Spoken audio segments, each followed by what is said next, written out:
April 29, 2026 இன்றைய நாளுக்கான இறைவார்த்தை.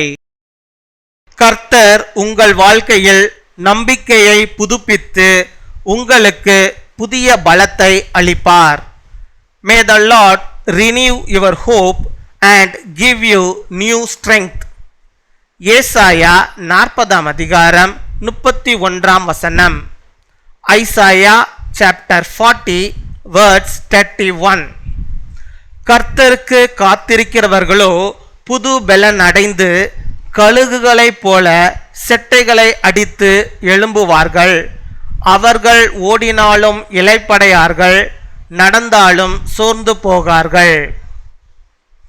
என் அன்பு சகோதர சகோதரிகளே, கர்த்தருக்காக காத்திருக்கும் போது உங்கள் பலம் புதுப்பிக்கப்படும். நீங்கள் சோர்வாக இருந்தாலும் அவர் உங்களுக்கு புதிய உற்சாகத்தை அளிப்பார்.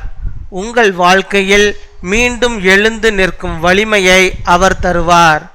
நம்பிக்கையை இழக்காதீர்கள். கர்த்தர் உங்களை உயர்த்தி முன்னேற்றுவார்.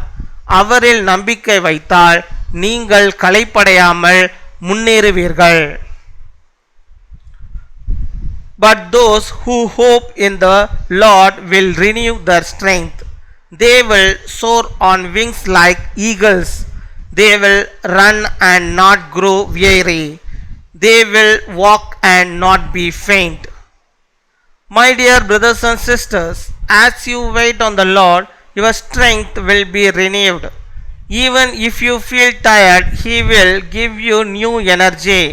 He will give you the strength to rise again in your life. Do not lose hope. The Lord will lift you up and move you forward. When you trust in Him, He will go on without growing weary. பின்வரும் ஜெபத்தை நாம் யாவரும் சேர்ந்து சொல்வோம். அன்பான பரலோக தந்தையே, எங்கள் நம்பிக்கையை புதுப்பித்து எங்களுக்கு புதிய பலத்தை அருளும். எங்கள் சோர்வை நீக்கி உற்சாகத்தை அளித்தருளும். உம்மில் காத்திருக்க எங்களுக்கு பொறுமை தாரும். எங்களை உயர்த்தி முன்னேற்றும். இயேசுவின் நாமத்தில் ஜெபிக்கிறோம். ஆமேன்.